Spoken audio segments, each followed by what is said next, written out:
사랑과 은혜가 충만하신 하나님 아버지, 지난 한 주와의 삶을 지켜주시고 새로운 한 주를 목장전한 예배로 인도해 주신 하나님 아버지 감사합니다.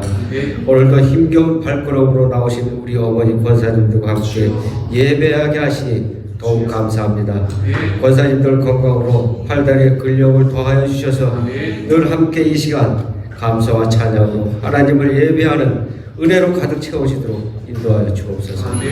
지난 시간 목청껏 주님을 부르고 뜨겁게 찬양한 부흥의 시간, 남인철 목사님께서 우리에게 부어주신 말씀의 잔치 은혜 가운데 잘 마치게 하심을 감사드립니다. 회개와 용서로 모든 관계가 회복되는 은혜로 살아가도록 인도하여 주옵소서. 하나님 아버지 추석이 지나고 오늘도 분주했던 9월도 한 주를 남겨놓고 있습니다. 깊어가는 가을에 익어가는 열매를 바라보며 우리 신앙의 열매도 되돌아보는 계절이 되게 하옵소서. 가을 학기 과학의 상공부와 중보 기도가 내일부터 시작이 됩니다. 13주간 과학과 상공부 또 인도자와 수강자 모두가 은혜로운 시간으로 인도하여 주옵소서. 교회의 심장이고 도가니가 되는 중보 기도가 기도에 많은 은혜로 풍성한 가을의 열매가 맺어지기를 기도합니다. 좋으신 하나님 아버지 간절히 기도합니다. 원치 않은 질병과 싸우는 환우들 기억하여 주시옵소서. 만병의 의원이시고 우리의 주치의가 되시는 주님을 믿습니다. 치료가 어려운 질병이든 경배한 질병이든 육신의 병과 마음의 병이든 주님의 능력의 손으로 환우들을 안수하여 주셔서 깨끗이 건강이 회복이 되도록 은혜 내려주셔서 건강으로 하나님을 예배하는 자리에 교회를 섬기고 이웃을 섬기는 주님의 자리로 인도하여 주옵소서.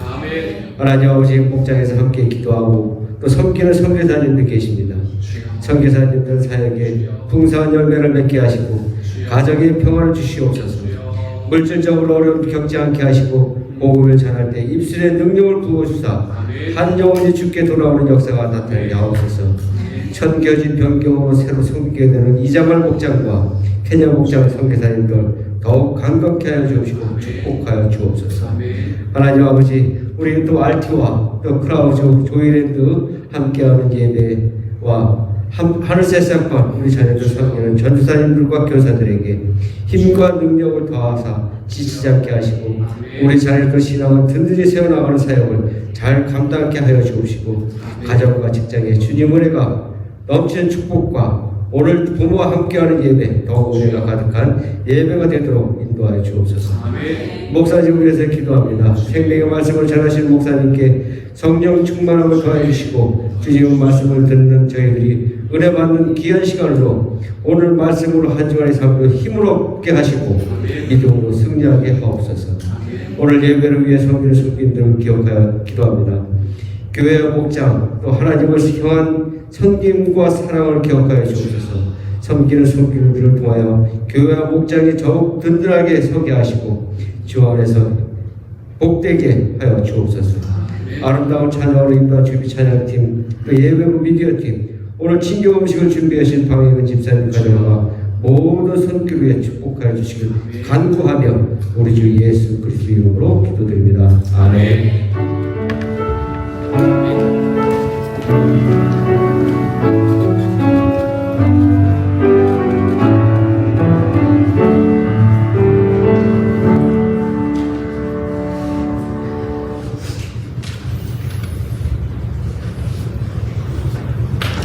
이 시간 우리 하나님께서 주시는 말씀을 같이 읽도록 하십시다. 마가복음 4장 26절부터 29절까지의 말씀입니다. 두 페이지에 걸쳐 있습니다. 우리 같은 목소리로 한글로만 같이 한번 읽도록 하지요. 함께 읽습니다. 시작. 예수께서 또 말씀하셨다. 하나님 나라는 어떻게 비유할 수 있다. 어떤 사람이 땅에 씨를 뿌려놓고 밤낮 자고 일어나고 하는 사이에 그 씨에서 싹이 나고 자라지만 그 사람은 어떻게 그렇게 되는지를 알지 못한다. 땅이 저절로 열매를 맺게 하는데 처음에는 싹을 내고 그 다음에는 이삭을 내고 또 그 다음에는 이삭의 알찬 나날을 낸다. 열매가 익으면 곧 낫을 댄다. 추수 때가 왔기 때문이다. 아멘. 우리는 심야 기도회를 시작하기 전 8월의 세 번째 주일, 벌써 한 달이 지났습니다. 한 달이 지난 8월의 세 번째 주일에 변화의 여행을 떠납시다 라는 제목으로 여러분과 함께 4가지의 밭의 비유를 함께 살펴보았던 경험이 있습니다. 그리고 난 다음에는 뭐가 있었나 하면 심야기도회가 있었고, 심야기도회를 통해서 우리는 용서를 배우다라는 책을 함께 나누게 되었고, 그리고 그것에 대한 설교를 제가 주일날 3번 하게 되었었으며, 그리고 난 다음에는 우리가 부흥회까지 같이 하면서 한 달 동안을 제가 여기서 딱 끊긴 그런 상황이 되어 있습니다. 저는 여러분과 앞으로 한 10번 정도 더 예수님의 비유에 관한 이야기를 함께 좀 나누고 싶은 마음이 있거든요. 예수님의 비유를 통해서 특별히 하나님의 나라에 관한 이야기를 여러분과 같이 좀 나누고 싶은 마음이 있습니다. 그 이제 1환으로 8월 3번째 주일에 변화의 여행을 떠납시다 라는 제목으로 4가지 밭의 비유를 살펴보기도 했었죠. 이 비유의 핵심이 무엇이었는가, 한 달이 지났으니까 기억이 안 나실 거니까 비유의 핵심이 무엇이었는지를 한번 살펴보면, 분명히 같은 사람이 같은 씨를 뿌렸지만 그 결과는 달랐다. 이게 이제 이 4밭의 비유의 핵심이 되는 겁니다. 왜 그런가 하면, 왜 결과가 달랐나 하면 밭이 달랐기 때문에 그렇습니다. 밭은 무엇을 이야기하나 하면 하나님의 말씀을 듣는 사람의 마음을 이야기합니다. 여러분, 여기에 우리가 주일날 1시에 모여서 함께 예배를 드릴 때에 여러분은 똑같은 자리에 앉아서 똑같은 복음의 말씀을 듣습니다.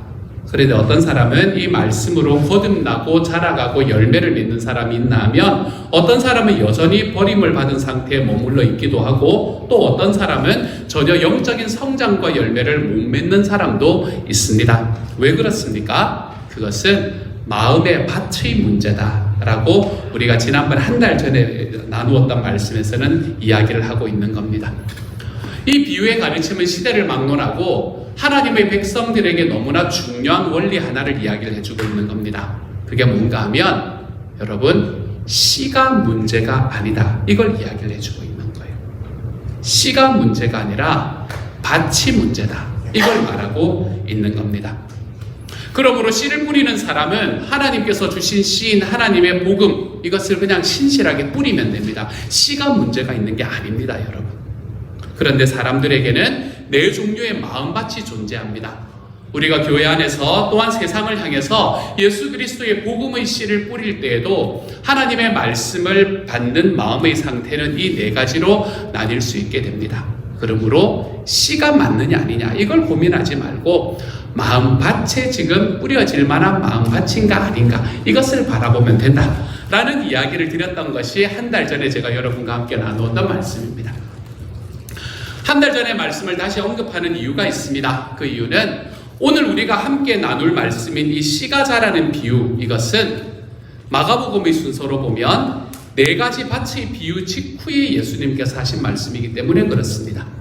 마가복음의 순서로 바라보면 예수님께서는 이 4가지의 밭의 비유를 하시고 난 바로 직후에 오늘 이야기하는, 오늘 우리가 같이 나눌 씨가 자라는 비유를 함께 이야기를 하고 계십니다. 시간적으로 연속되어 있을 뿐만 아니라 확실히 이 2 비유는 서로 간에 많은 공통점을 가지고 있는 것도 사실인 것 같습니다. 어떤 공통점이 있을까? 우리 다음 페이지 넘겨주시면 됩니다. 첫 번째 공통점이 무엇인가요? 1 같이 읽도록 하겠습니다. 시작. 말씀 전파는 하나님 나라의 핵심입니다. 이게 첫 번째 공통점입니다. 오늘 우리가 읽은 이 씨가 자라는 비유에서도 주님께서는 이렇게 말합니다. 하나님 나라는 이렇게 비유할 수 있다. 어떤 사람이 땅에 씨를 뿌려놓고 라고 시작합니다. 이 시작은 뭐하고 똑같나 하면, 우리가 4가지 밭의 비유를 했을 때 그 비유가 시작하는 말씀하고 똑같습니다. 하나님의 나라는 이렇게 비유할 수 있다. 어떤 사람이 땅에 씨를 뿌려놓고, 씨 뿌리는 비유도, 오늘의 씨가 자라는 비유도 모두 천국, 즉 하나님의 나라를 씨를 뿌리는 것과 관련해서 설명하고 있는 겁니다. 하나님의 말씀을 전파하는 것이 하나님의 나라의 핵심 요소다. 하나님의 나라를 이루는 것은 하나님의 말씀을 전파하는 것과 결코 뗄래야 뗄 수 없는 관계에 있다. 이걸 우리에게 이야기를 해주고 있는 거지요. 그렇지만 여기 마태복음의 4가지 밭의 비유가 주로 하나님의 말씀을 듣는 사람의 마음의 차이, 이걸 말해주고 있다면, 마가복음에 오늘 우리가 읽었던 이 씨가 자라는 비유는 말씀이라는 이 씨가 뿌려졌을 때 그것이 어떻게 열매를 맺는가, 그게 어떻게 결실하게 되는가라는 것에 초점을 두고 있는 겁니다. 초점이 좀 다르죠, 그렇죠? 한쪽에는 이 말씀에 뿌려졌을 때 그 마음의 차이가 어떤가 이걸 설명하고 있다면, 오늘의 말씀은 말씀의 씨가 뿌려졌을 때 그것이 어떻게 결실하게 되는가, 이 과정을 우리에게 보여주고 있는 말씀입니다. 다시 말하면 말씀의 씨가 사람의 마음에 뿌려지고 그 씨가 자라는 것은 전적으로 하나님의 신비한 역사다, 이걸 이야기해 주는 겁니다. 다시 한번 말씀드립니다.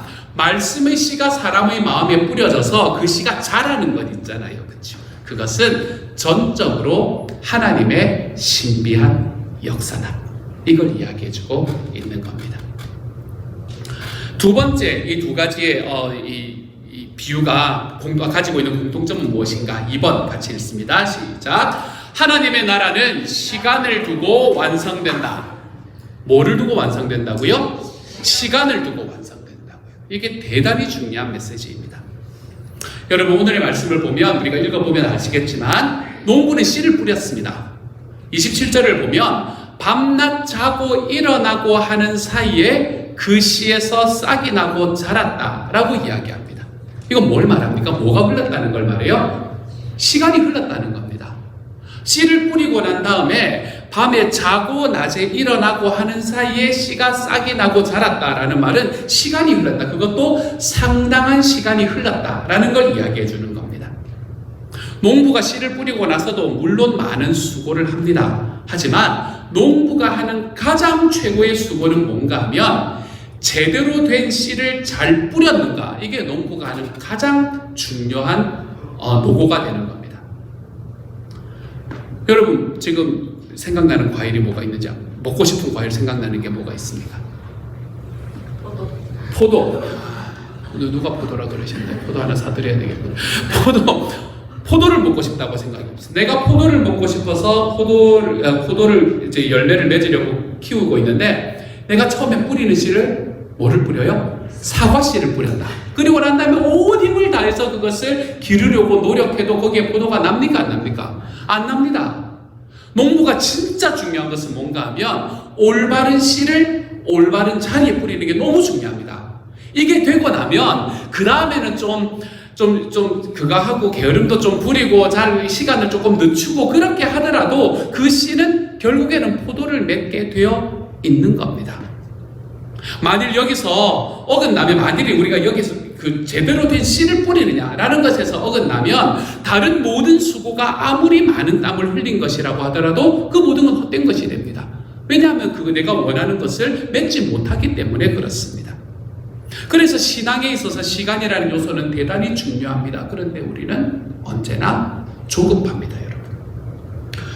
한국에 오는 외국인 노동자들이 가장 먼저 배우는 단어가 몇 가지가 있답니다.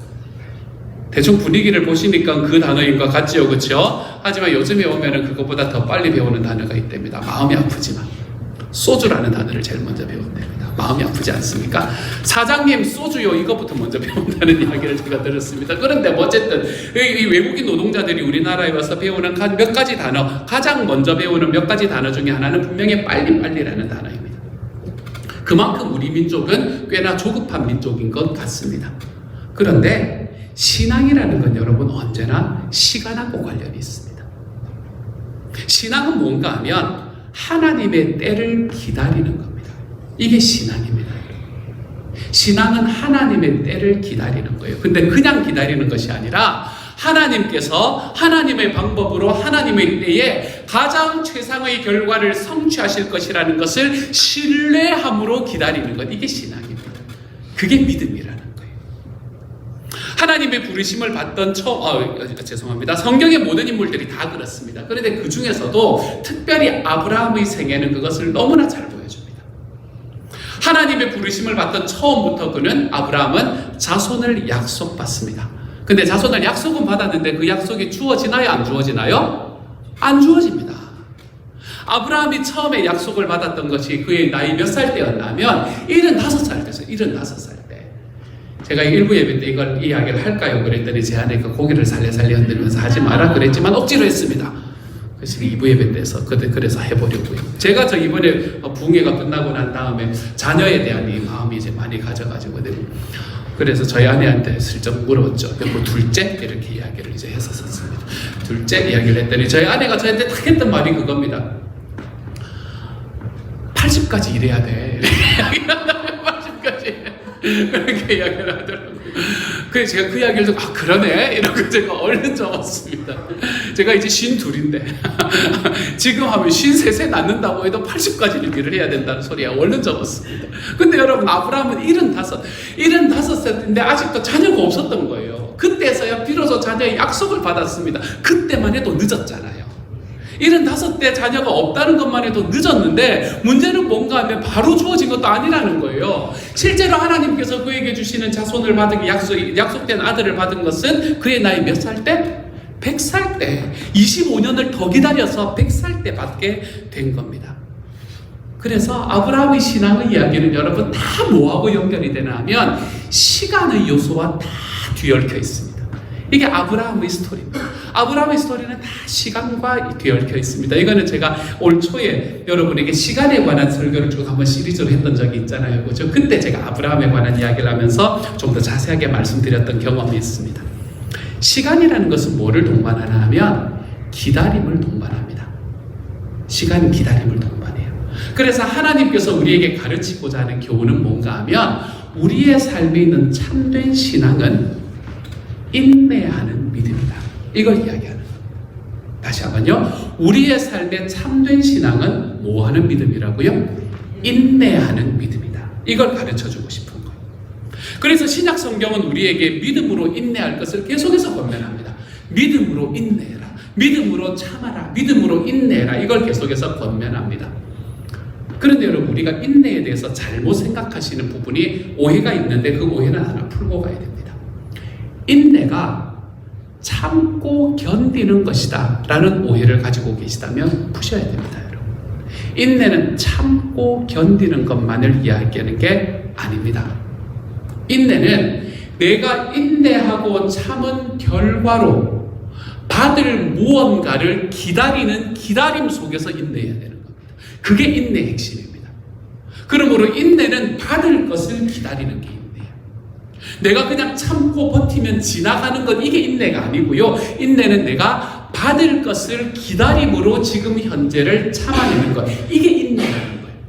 그러면 우리는 하나님 앞에서 인내하면서 과연 뭘 기다리면 되는 걸까요? 구약의 백성들은 약속된 메시아를 기다리는 사람들이었습니다. 예수님을 기다렸죠. 그들은 예수님께서 오셔서 그들의 삶에 있는 죄악들을 다 용서해 주시고 용납해 주실 것을 기다리는 사람이었습니다. 그런데 우리는 그 예수님을 이미 경험한 사람이잖아요. 예수님을 이미 경험한 신약의 성도들은 주님의 영광스러운 재림을 기다리는 사람이 되는 겁니다. 우리는 인내하면서 뭘 기다리나 하면 주님의 영광스러운 재림. 다른 말로 표현하면 하나님의 나라가 내 삶에서 완성되는 때를 기다리는 겁니다. 하나님의 나라가 내 삶에서 완성되는 때, 그때를 기다리는 거예요. 그것이 이 비유에서는 밤낮 자고 일어나는 사이에 라는 말로 표현이 됩니다. 시간이 간다는 이야기. 씨를 뿌린 농부가 그 결실을 보려면 시간이 가야 한다 라고 우리에게 너무나 분명하게 이야기를 해주고 있는 겁니다. 대구 우남교회라는 곳에 계시는 곳에서 목장을 하시는 전세진 목자님의 간증입니다. 5년 전 첫 목장 모임을 떠올려 봅니다. 한 목원은 남편 전도를 위해 18년간 기도하면서 남편의 눈치를 보며 신앙생활을 하고 있었습니다. 남편을 목장에 초대하기 위해 집사님은 평소에 안 하던 말도 안 되는 애교를 떨어가며 목장에 같이 가자고 꼬셔서 드디어 목장에 데리고 왔습니다. 남편은 나보다 9살이나 많아 형님으로 불렀습니다. 오시기가 부담스러웠던지 술을 한잔하고 오셨고 몇 년 전 하늘나라로 간 여동생 이야기를 하면서 눈물로 자신의 이야기를 풀어놓으셨습니다. 그렇게 첫 목장 모임은 VIP를 배려하여 마침 기도도 하지 못하고 끝냈습니다. 그 후로도 가끔 술을 한잔하시고는 정이 그리워 목장에 찾아오셨고 때로는 목장에서조차 술을 찾으시기도 하셨습니다. 그렇게 형님은 목장에 가끔 참석하셨고 세상 방식으로 커피로 건배 제의도 해주시면서 이렇게 삭막한 세상에 이렇게 촉촉한 목장이 있어 너무 좋다라는 감동의 어록을 남기시기도 했습니다. 그러면서 술에 취해 또 목장으로 발걸음을 하곤 했습니다. 형님과 집사님은 수건과 기념품, 인쇄업을 하시는데 형님은 영업을 핑계로 놀러 다니고 매일 술자리에 골프 치러 가고 축구하러 다녔습니다. 집사님은 매일 밤 늦게까지 사무실에서 일하고 가사 일까지 책임지고 있어서 목장 모임 때마다 남편 욕을 실컷 하며 속이 시원하다고 하셨습니다. 가끔 형님이 목장에 오시는 건 좋았지만 이러다 매번 오시면 집사님의 속풀이는 어떻게 하지? 라는 걱정을 하기도 했습니다.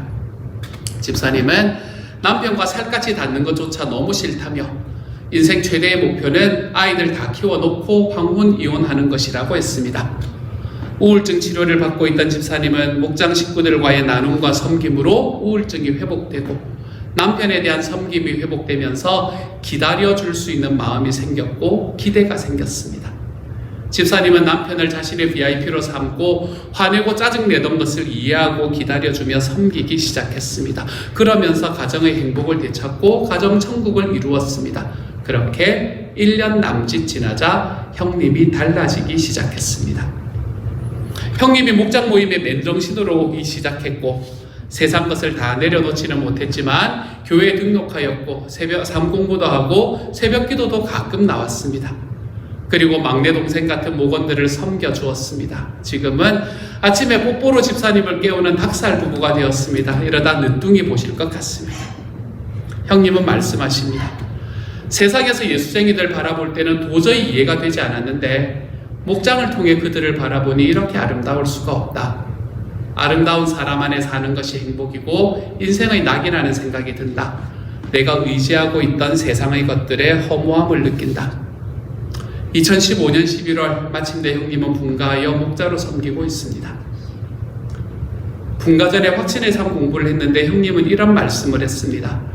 예전에는 성경을 읽거나 설교를 들으면 모든 게 물음표였는데 지금도 여전히 잘 알지는 못하지만 모든 게 느낌표라네. 달라진 형님의 모습 때문에 주위의 반응은 뜨겁습니다. 야, 네가 교회 다닌다고? 아니 왜? 미친 거 아니야? 하나님을 믿기는 믿냐? 근데 얼굴은 되게 좋아 보이고 밝아 보인다. 그 말에 우리 형님 이렇게 답을 했다 합니다. 야, 믿고 안 믿고가 뭐가 그리 중요하냐? 내가 그분을 사랑하고 내 마음속에 그분이 항상 있고 좋은 사람들과 함께하는 것만으로 충분히 감사한데 죽어서 천국 가면 더 감사하고 손해볼 게 뭐 있냐? 너도 한번 목장에 나와봐라. 사랑하는 여러분, 하나님의 말씀을 전한 사람이 열매를 보려면 시간이 필요합니다. 우리가 뿌린 하나님 나라의 씨, 이 복음의 씨는 시간을 두고 완성이 됩니다. 그러니 주저하지 말고 뿌리십시오, 여러분. 그리고 당장 눈앞의 결과를 갈망하며 낙담하지 마십시오. 좀 인내하면서 기다리십시오. 그러면 우리 목장의 VIP들이 이 전세진 목자님의 형님처럼 변화해서 하나님의 사람으로 자라가는 열매를 여러분의 삶 속에서도 보실 수 있게 될 겁니다. 이 두 가지 비유가 닮은 공통점, 그 세 번째 공통점은 이것입니다. 3번 같이 읽습니다. 시작. 씨가 자라는 것은 전적으로 하나님의 역사입니다. 오늘 본문의 비유에서 씨를 뿌리는 사람은 자고 깨고 하는 중에 씨가 자라는데 어떻게 그것이 자라는지를 알지 못했다 이렇게 이야기합니다. 그리고 28절에서는 땅이 저절로 열매를 맺게 하는데 라고 되어 있습니다. 이것은 여러분 땅이 저절로 열매를 맺게 한다라는 말은 열매를 맺는 능력이 땅에 있다 이걸 말하는 게 아닙니다. 여러분, 이 표현에서 주님은 농부 자신에게는 씨를 자라게 하는 능력이 있지 않다 이걸 강조하는 겁니다. 농부에게는 씨를 자라게 하는 능력이 없습니다. 여러분, 그렇다면 그 능력은 어디에 있는 걸까요? 사실상 씨가 자라게 하는 능력은 하나님께 있다 이걸 이야기하는 겁니다. 씨가 자라서 결실하는 것은 농부의 능력이나 열심이나 수고에 달린 게 아닙니다. 농부의 역할은 씨를 뿌리는 겁니다. 하나님의 말씀을 순전하게 전하는 겁니다. 씨가 자라는 것은 전적으로 누구의 역사라고요? 하나님의 역사입니다. 하나님의 역사. 29절에 열매가 익으면이라는 표현이 있습니다. 그 표현은 열매가 스스로 연그러가면이라는 말입니다. 처음에는 싹으로 시작을 하지만 그 싹이 이삭이 되고 그것이 나중에는 충실한 곡식이 되는 겁니다. 전세진 목자님의 형님처럼 처음에는 술을 마시고 목장에 참석하시던 분이 때로 예배에 나오시다가 목자로 헌신하시는 모습이 되는 겁니다. 열매가 익은 겁니다, 여러분. 목자님이 계획하고 끌고 가지는 않았지만 목자님이 기도하고 섬기셨던 시간을 통해서 열매가 연그러간 겁니다. 그리고 이 모든 과정에서 우리는 돌아보면서 하나님이 하셨구나 라고 고백할 수밖에 없는 사람이 됩니다. 그러니 기억하십시오, 여러분. 씨가 자라는 것은 전적으로 누구의 역사라고요? 하나님의 역사입니다. 씨가 자라는 것은 전적으로 하나님의 역사입니다. 우리는 주님의 이 역사에 기도로 섬김으로 동참하는 것뿐입니다. 그러므로 여러분의 삶 속에서 사람이 변하지 않는다는 것으로 인해 낙심하지 마십시오, 여러분. 여러분의 삶 속에서 여러분의 마음이, 여러분의 삶이 변하지 않는 부분이 있다는 것으로 인해 낙심하지 마십시오. 여러분의 VIP가 여러분의 속도대로 쫓아오지 못하는 것 때문에 낙심하지 마십시오. 성장은 하나님께서 이루어 가시는 것입니다. 이것이 이제 오늘 우리의 말씀이 이야기하는 바인데요. 그러면 이 말씀을 가지고 우리는 어떻게 살아가면 좋을까? 오늘 그 말씀으로 오늘의 말씀을 마무리하려고 합니다. 이 비유는 적극적으로 바라보면 복음을 전하는 사람과 교회를 향한 하나님의 놀라운 격려로 저에게는 받아들여집니다. 하나님 우리에게 놀랍게 격려를 해주시는 겁니다. 우리가 이 두 비유의 교훈을 다 깨달았다면 VIP를 섬기고 복음을 전하는 우리는 하나님으로부터 한없이 격려를 받는 겁니다. 그리고 주님께서 주시는 이 격려를 통해서 우리의 삶은 이렇게 바뀌어질 수 있게 될 겁니다. 첫 번째로 하나님께서는 우리에게 이렇게 살아가라, 이렇게 바뀌라 라고 이야기합니다. 1번 같이 읽습니다. 시작. 계속해서 낙심하지 말고 씨를 뿌리십시오. 이런 하나님의 격려를 받은 사람들은 낙심하지 않고 계속해서 씨를 뿌릴 수 있습니다. 여러분. 지난주에 남인철 목사님의 소개로 아직도 여러분의 기억에 남아있을 만한 한 가지 실화, 그 진짜 실화입니다, 여러분. 그 실화를 다시 한번 소개해 드리겠습니다. 방탕한 삶을 살다가 예수 그리스도를 만나서 거듭나게 된 한 해군 병사가 있었습니다. 그는 남은 생애에 매일 자기처럼 예수님을 믿지 않고 살아가는 10명의 불신자들에게 전도할 것을 서약합니다. 그리고는 이분이 그 길거리로 나가서 매일 10명의 사람들에게 이렇게 도전합니다. 당신은 구원받았습니까? 만약 당신이 오늘 밤 세상을 떠난다면 당신은 천국에 갈 수 있습니까? 이렇게 도전을 합니다. 그는 40년 동안 하루도 빠짐없이 호주에 있는 시드니 조지 스트릿에서 모방전도를 계속했습니다. 그런데 문제는 이분이 단 한 번도 자신이 전도한 전도의 열매를 확인할 수가 없었다는 것입니다. 이분이 정말 듣고 싶었던 한마디는 내가 당신을 통해 예수 그리스도를 영접했어요 라는 고백이었지만 말입니다. 근데 그 즈음에 한 영국의 한 침례교회에서 굉장히 신기한 일이 일어납니다. 주일 예배 설교가 끝날 시간에 어떤 한 사람이 목사님께 손을 듭니다. 목사님, 저에게 몇 분 동안만 간증할 수 있게 해주세요. 목사님은 그분의 간증을 허락합니다. 그는 친척을 만나러 호주를 갔었을 때 거리에서 한 노인이 노방전도를 했는데 당신은 구원받았습니까? 만약 오늘 밤에 당신이 세상을 떠난다면 당신은 천국에 갈 수 있습니까? 라는 이 메시지가 이상하게 자신의 심령을 두드려서 다시 영국으로 돌아와 예수님을 영접하고 새 사람이 되었노라 간증을 합니다. 그런데 이 간증을 허락한 목사님이 어느 날은 이 로스앤젤레스와 펄스라는 지역에 집회를 인도하러 갑니다. 근데 그곳에서 4명의 노인과 선교사로부터 이 시드니에 있는 노인 전도자에 대한 간증을 듣습니다. 그들 역시 이 노인으로부터 전도 메시지를 여행 중에 듣고 예수님을 영접했다는 겁니다. 그는 이 목사님이 인도에서 집회를 인도할 때였습니다. 근데 그 집회를 주관하는 공직자가 나는 호주에서 외교관으로 근무하고 있었는데 갑자기 길거리에서 한 노인의 전도 메시지를 듣고 내가 그리스도인이 되었습니다 라고 간증하는 이야기를 또 듣게 됩니다. 이 영국 침례교 목사님은 그 사람이 누군지 너무 궁금합니다. 그래서 비행기를 타고 호주로 날아갔습니다. 그리고 이 전도를 하신 노인분이 누군지를 막 수소문해서 찾습니다. 근데 이분은 병상에 누워 계신 거예요. 그리고 그 병상의 노인에게 자기에게 지금 무슨 이야기가 들려왔는지, 어떤 일이 일어났는지를 설명해 주었습니다. 이 목사님의 이야기를 들었던 이 노인 전도자는 울음을 터뜨립니다. 그는 단 한 사람도 지금까지 40년 동안 자기의 전도를 통해 거듭나게 된 사람을 만난 적이 없었던 것이었습니다. 그리고 일주일 뒤에 이분은 하나님의 품에 안기게 됩니다. 이분이 바로 전도자였던 프랭크 제너라는 분이었지요. 사랑하는 여러분, 하나님의 씨가 자라는 데는 시간이 필요합니다. 어쩌면 우리가 이 세상에서 우리가 삶에서 이 하나님께서 자라게 만드시는 이 열매들을 다 확인하지 못하게 될 수도 있습니다. 영혼을 품고 사랑하는 마음으로 살아가는 사람이라면 주님의 성숙한 제자는 하루아침에 만들어지지 않는다라는 사실을 좀 늘 기억해야 됩니다.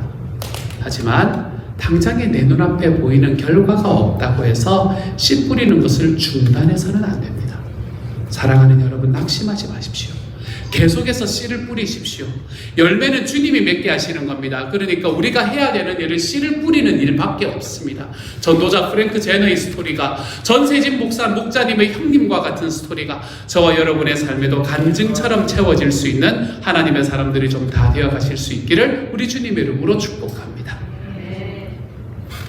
두 번째, 여러분에게 드리는 소원입니다. 같이 읽습니다. 시작. 자라게 하시는 분이 주님이심을 믿고 잠을 자십시오. 잠을 자라는 말을 들으니 마음이 편안하시죠, 그렇죠? 잠을 자십시오. 제가 이 제목을 적었던 이유는 저는 씨가 자라는 비유, 이 비유를 읽을 때 저에게 기억에 남는 설교가 하나가 있기 때문에 그렇습니다. 2010년에 Together for the Gospel이라는 컨퍼런스가 있었었는데 그 컨퍼런스에서 존 메가더 목사님이 하셨던 설교입니다. 이 존 메가더 목사님은 미국에서 그 메가더 장군은 아니세요, 여러분. 그분은 아니세요. 이분은 미국에서 굉장히 유명한 설교자 중에 한 분이십니다. 이분이 하셨던 설교 중에서 제가 제목 잊지 못할 제목이 있습니다. 이분이 무슨 설교를 하셨냐면 설교 제목이 Theology of Sleep, 잠의 신학이라는 제목으로 설교를 하셨는데 제가 제목이 너무 독특해서 제가 잊을 수가 없는 설교였습니다. 이분은 뭐라고 이야기하셨나 하면 하나님의 말씀을 잘 전했으면 그 사람은 그 다음부터는 좀 잠을 잘 잘 수 있어야 된다. 이 내용을 우리에게 이야기를 해주셨습니다. 왜 그런가요? 그가 자고 깨고 하는 중에 그 씨가 심겨진 영혼 안에서 역사를 이루시고 결실을 맺게 하시는 분은 내가 아니라 하나님이심을 믿기 때문에 그렇습니다. 씨를 잘 뿌리고 나서도 이거 어떻게 돼야 되나? 이거 어떻게 하나? 막 이러면서 내가 그 모든 일들을 다 감당하는 것처럼 노심초사해야만 한다면, 그러면서 자기의 건강을 갉아먹고 그러면서 자기의 잠을 갉아먹는 삶을 살아간다면 여러분, 어쩌면 그것은 하나님의 일까지도 내가 하려고 하는 불신앙일 수도 있습니다. 이 말씀이 제게 얼마나 큰 위로가 되었는지 모릅니다. 우리는 주님의 말씀에 따라 신실하게 복음의 씨를 뿌려야 됩니다. VIP를 찾아야 됩니다. 그들을 위해서 기도해야 합니다. 목장에 초대하고 필요한 타이밍에 예수님 영접 모임을 소개하고 그리고 생명의 삶의 모임을 권면하는 것, 이런 것들이 다 복음의 씨를 뿌리는 일입니다. 그런데 그 과정에서 자라게 하시는 분은 내가 아니라 하나님이다 라는 것을 믿고 나는 그렇게 권면하고 나면 잘 잘 수 있어야 됩니다. 그 다음 어쩌면 내가 그러실 필요가 없습니다. 그래야 우리는 이 일을 오래 할 수 있게 됩니다. 이처럼 우리가 자고 깨고 하는 중에 하나님께서는 영혼들 안에 결실이 일어나게 만드실 겁니다. 내가 하는 일은 뿌리는 일입니다. 여러분이 뿌려주시면 저는 그 다음에 바톤을 이어받아서 힘써서 그분을 예수님 앞으로 돌아오게 만들어가는 겁니다. 이렇게 우리는 릴레이 경주를 하게 되는 겁니다. 저는 목사이기 때문에 섬길 VIP가 많이 없거든요. 제 주변에 다 목사님입니다. 여러분, 웬만하면. 그래서 VIP는 여러분이 섬기는 겁니다. 여러분이 섬겨가지고 여러분이 힘써서 섬기고 목장으로 초대하시고 그 목장에서 함께 또 이 빌로깅 서로 같이 시간을 보내시다가 어느 순간이 되어서 생명의 삶 같이 한번 들어가 볼래요? 라고 이야기하는 것까지 해서 이분이 생명의 삶까지 넣어주시면 그것으로 여러분이 씨를 뿌리는 일은 끝나는 겁니다. 그 다음에는 누가 그 바톤을 받아야 돼요? 제가 받아야 됩니다. 제가 받아가지고 또 13주 동안 생명의 삶을 통해서 또 죄송합니다. 이런 단어를 쓰는 걸 구워 삼는 겁니다. 구워 삼고 그리고 예수님을 믿는 게 얼마나 좋고 행복한 일인지 교회 생활을 하는 것이 얼마나 하나님 앞에 특별한 일인지를 제가 설명하고 이해시키고 그리고 그 안에서 하나님을 믿도록 만드는 일은 또 제가 감당을 하는 일입니다. 그렇게 하고 나면 그 다음부터는 우리가 이제는 내가 누군가에게 주고 누군가는 그것을 받는 사람이 아니라 이제 우리가 동역자의 자리에 서게 되게 되는 겁니다. 그렇게 동역자의 자리에 서서 그래 여러분이 만약에 목자님이시라면 우리의 목장에서 분가해 나가는 그날까지 우리는 함께 동역하면서 하나님의 나라의 일을 감당하는 사람이 되는 겁니다. 주님께서 이렇게 행하시는 모든 일들 속에서 자라게 만드는 것 주님이 하시는 겁니다. 그러므로 여러분 뿌리시면 됩니다. 그러므로 자라게 하시는 분이 주님이심을 믿고 뿌렸으면 편히 잠을 자십시오. 여러분의 삶에서 편히 여러분의 삶을 또 이끌어 가시는, 그래야 여러분의 마음에 평안이 있어야 우리는 주님의 소원을 이루어 드리는 이 일을 오랫동안 할 수 있게 되는 거죠. 세 번째 여러분에게 드리는 소원은 이겁니다. 같이 읽습니다. 시작. 기다리십시오. 뿌려진 씨는 헛되지 않습니다. 아멘. 때로는 우리가 뿌린 씨의 열매를 다 알고 확인할 수 있는 것이 아닙니다. 그래서 기다려야 되는 때가 있습니다. 이 기다림은 우리가 노년이 될 때까지 기다리면 다 볼 수 있을 거다라고 생각하지 못할 수도 있습니다. 때로는 그것이 하나님 앞에서 서서 이 세상의 모든 일이 다 드러날 때까지 우리가 모르고 지나가는 경우도 생깁니다. 그렇지만 우리가 주님 앞에 딱 섰을 때, 우리 하나님의 나라에 딱 섰을 때, 그때 우리는 알게 될 겁니다. 이 기다림 속에서 우리가 확신할 수 있는 것 딱 한 가지는 하나님이 주신 약속만을 우리는 확신할 수 있습니다. 약속대로 하나님께서 씨를 뿌리는 우리의 수고를 하나도 헛되게 만들지 않으셨다는 사실을 우리는 하나님의 나라에 딱 섰을 때 마침내 보게 될 겁니다. 이사야서의 말씀과 같이 말입니다. 55장 11절 같이 읽습니다. 시작. 너희 입에서 나가는 말도 내가 뜻하는 바를 이루고 나서야, 내가 하라고 보낸 일을 성취하고 나서야 나에게로 돌아올 것이다. 아멘. 무슨 말이에요? 하나님께서 말을 하셨는데 그 하나님의 말씀은 하나님의 말씀이 뜻하는 바를 이루고 나서야, 하나님의 말씀이 나갈 때에 그것이 성취하라고 보낸 그것을 성취하고 난 다음에야 나에게 돌아올 것이다. 무슨 말입니까? 주님의 말씀은 반드시 성취된다. 이걸 이야기합니다. 하나님의 말씀은 반드시 성취된다. 그렇기 때문에 우리가 뿌린 하나님의 씨는 결코 헛되지를 않습니다. 우리가 하나님 앞에서 우리가 뿌린 어떤 씨앗들도 하나님께서 그것의 모든 것에 성취하시는 분이 내 하나님이시기 때문에 우리가 뿌리는 우리의 수고는 절대로 헛되지를 않습니다. 지금껏 여러분의 심령 속에 뿌려진 씨는 결코 헛되지 않습니다. 만약에 잠깐일지라도 여러분의 마음속에 복음의 씨가 심겨졌다면 그 씨는 결코 하나님 앞에 헛되게 무너지지를 않을 것입니다.